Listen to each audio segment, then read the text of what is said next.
Thanks for tuning in to Mirror Now. You're watching Nation Now with me, Avni Raja. Our top focus this hour. At a time when the row over Tigress Avni's death is far from being over, two more incidents of tiger deaths have surfaced from Maharashtra and Rajasthan. A recent spate in these incidents now raises serious questions and concerns about the safety of the big cats in India. And that's the top focus. So let's in fact get you each of the details of each of these incidents. Our phone lines are open as well, so you can call us and tell us your views.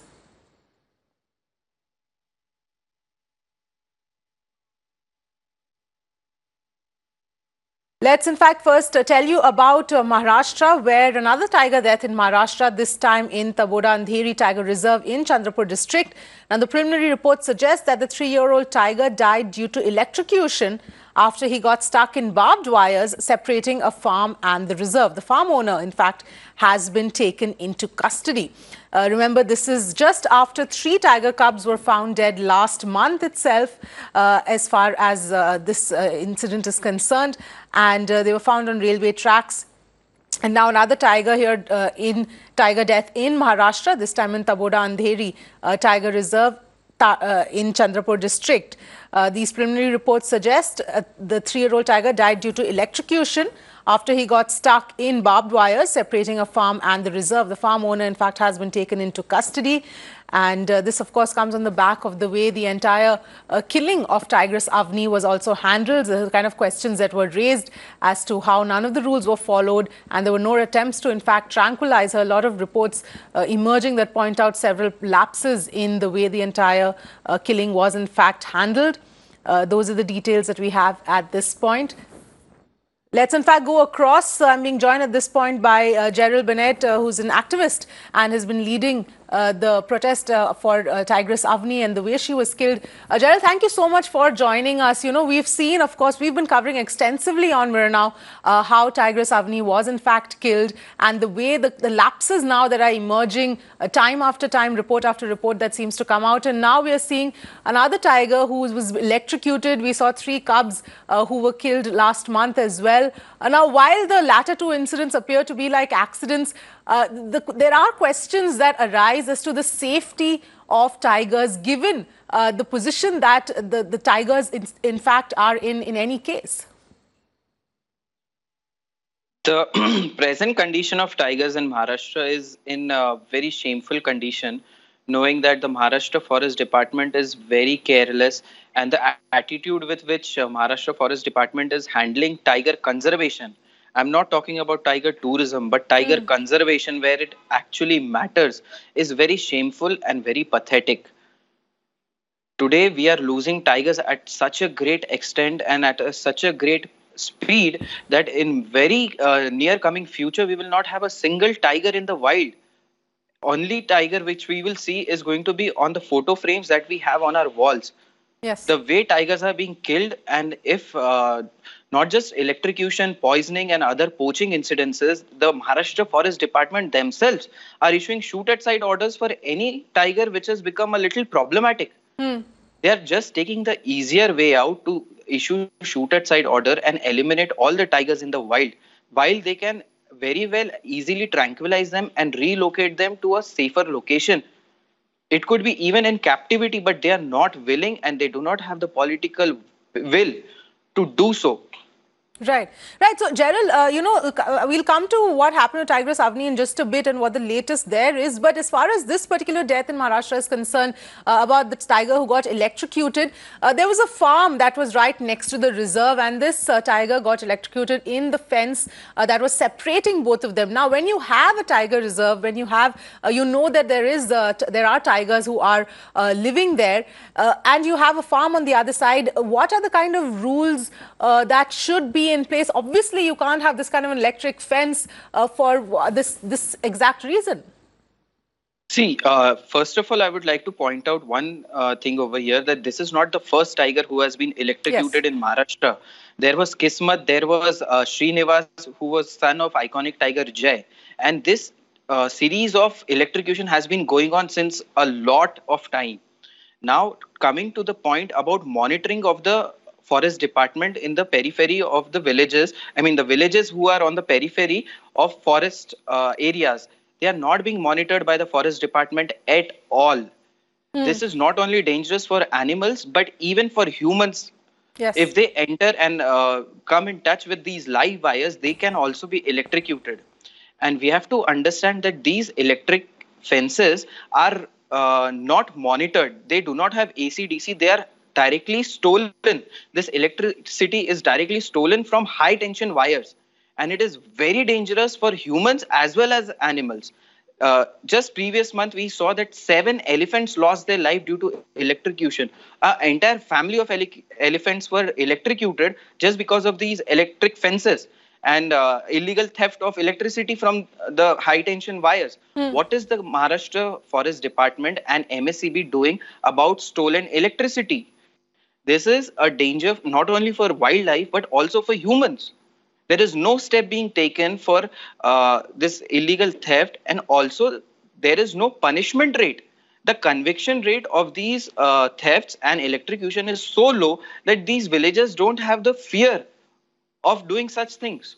Right, right, absolutely. Gerald, in fact, stay with us. Let's also tell our viewers what happened in Rajasthan. A tiger ST4 succumbed to its injuries after a territorial fight with another tiger ST6 on 13th of November. The fight in Sariska Tiger Forest Reserve area left the tiger ST4 grievously injured, and ST4 was undergoing treatment for over a month in an enclosure, but the authorities could not save the tiger. This, in fact, is the third tiger which has died in Sariska Tiger Reserve this year itself.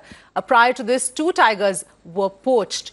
Gerald, you know, in Rajasthan, this is now, like we're pointing out, this is the third tiger which has died. Of course, this was a territorial fight that led to this death. But earlier, there were 2 tigers poached. So it seems like it's not just restricted to Maharashtra. This is an issue that needs much more attention. It does. Actually, it does. This is a national issue and it should be taken up in a very bigger manner. We are just focusing on tiger tourism and we are doing nothing when it comes to wildlife conservation or tiger conservation in particular. Under Project Tiger, we have opened so many national parks and wildlife sanctuaries, but unfortunately, we have just used them for tiger tourism. The entire government of India has done nothing in terms of conservation, and that is why we are seeing so many illegal deaths, unnatural deaths, due to electrocution, poisoning, poaching, and whatnot. Right. We have to have a paradigm shift from this attitude of callousness, and we need to focus on protecting tigers. If we do not protect tigers, where is this funds going to come from? Where is the tourism going to come from? The tiger is an epitome of the entire wildlife system in India. We have 60% of all wild tigers in the world. And if this is the kind of attitude we have towards our national animal, how are we going to protect our other wild animals? Absolutely. In fact, let's go across to Arvind, who's joining us on the phone line. Arvind, if you can take us through what really happened in Rajasthan, in Sariska, when this particular tiger lost its life. Yes, this is a very unfortunate incident where ST4, this male tiger is named, and it has got into a territorial fight with ST6, another male in Sariska there, and he was being treated in an enclosure of Forest Department since November 13, but today he succumbed to his injuries there, and this is the third loss of life of tiger in Sariska National Park itself in this year. Earlier, 2 tigers were poached by the illegal poachers there, and the situation in Sariska is very critical, as the expert was pointing out there, because you see, in 2006, all the tigers from the Sariska National Park has vanished, and 3 to 4 years ago, these tigers were translocated from Ranthambore National Park to Sariska in Rajasthan. So clearly, there was a need to protect tigers there in Sariska, to provide the appropriate prey base so that tigers can survive in the wild and not come in contact with the farmers there who see tiger not in a friendly way. So clearly there is a clear need of tiger protection in a holistic way, not only in Sariska in Rajasthan but another area also, because in Rajasthan there is another tiger conservatory which has been opened in Mukundra, where only 1 tiger has been translocated, and after that the NTCA has stopped the translocation. So there are many issues regarding the tiger prey base and conservation which has to be looked in the holistic way, lest we want to lose all the tigers which have been saved so far. Absolutely. Thanks, Arvind, for getting us those details. In fact, let's also listen in to Govind Sagar Bhardwaj, who's the CCF of Sariska National Park. रात के वक्त ST4 एक काफ़ी पुराना tiger है यहाँ पर, जिसको इंट्रोड्यूस किया था, और उसी के साथ दूसरा टाइगर नर बाघ ST6 दोनों के बीच में लड़ाई हुई, जिसकी सूचना मेरे मॉनिटरिंग पार्टीज को लगी पता। उन्होंने सूचना जब हमें दी तो उसको जब देखा DFOs ने और मैंने, काफ़ी गंभीर रूप से घायल दिखा, उसी दिन लग गया पता हमें। आज जब सुबह खबर मिली कि ये ST4 की डेथ हो गई है, तो इसके बाद हमने NTC का प्रोटोकॉल फॉलो करते हुए ये मेडिकल बोर्ड का गठन करवाया। इसका भी पोस्टमार्टम हुआ, जिसकी रिपोर्ट मिल जाएगी, और इसके बाद इसका एज पर NTC प्रोटोकॉल पूरा का पूरा इसका दाह संस्कार कर दिया जाएगा। तो जब दोनों टाइगर्स के बीच में टेरिटोरियल फाइट हुई थी, तो दोनों इस बाघ के बाएं पंजे में, जो अगला पंजा जो होता है, उसमें भयंकर रूप से घायल था, जिसका ट्रीटमेंट डॉक्टर अरविंद माथुर करते आ रहे थे। All right, Jaril, coming back to you, we've been talking a lot about the fact that, of course, there needs to be a lot that needs to be done. But if you were to tell us today what needs to change, specific points that need to be done on immediately to sort of ensure that this situation doesn't get out of control. First thing is that the electricity board should be more strict about illegal theft of electricity from high tension wires. Electricity should not be given, because electricity board understands when there is theft of electricity. Second, the conviction. There should be strict laws and implemented laws.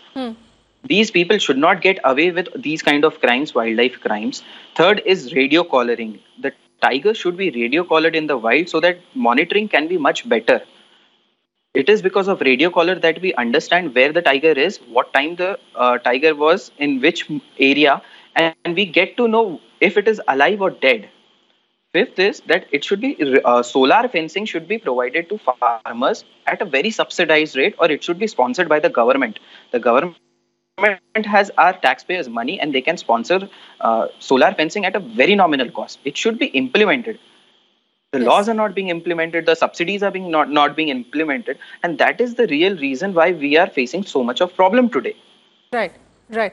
I'm also being joined by Kamna Pandey, activist as well, on the phone line. Kamna, thank you for joining us. The way Tigress Avni's killing was really handled sort of has brought this whole issue to light and sort of put the focus on the fact that there is really needs to be something that needs to be done to ensure the situation doesn't get out of control. Now, immediately after that, we saw 3 tiger cubs dying last month itself, and now we were seeing this tiger getting electrocuted as well. How do you view all of this that's happening one after the other? Yes, the situation is so grim and so very worrisome. Some of the very, very workable, doable methods have been listed out by, I think, Dr. Gerald on your panel. Yes. These are very workable, very doable things. But what we are seeing is that there is no will in the government to implement anything. On your channel itself, we've heard Mr. Mungantiwar beat his chest for having tiger numbers grow. Now, if that itself is the definition of conservation, then I think India's biggest conservation effort has been going in hen conservation. Because the hens, we breed them and then we slaughter them. We don't do anything else. Just breeding is conservation that I don't know what to do about it. Because you're continuously increasing the number of tigers, but you're reducing their habitat. You're continuously deforesting. You're continuously,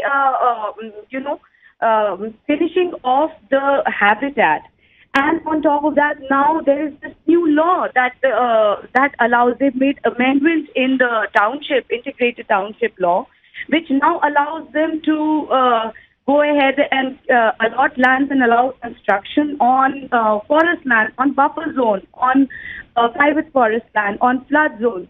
So what is happening? You are increasing the number of tigers, you're reducing their place to stay, and the moment they are spotted even near a habitat, you declare them man-eater and then you finish them. Right.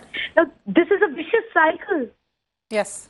Yes, right. Kamna, so slightly on a tangent, the way the entire Avni case was handled, and everything that's sort of come out since then in all the reports and the investigation into the case, how important do you think the conclusion of this, or how this case is really handled and what it finally results in is going to be in terms of the messaging of how important this entire process of tiger conservation is to the government in Maharashtra?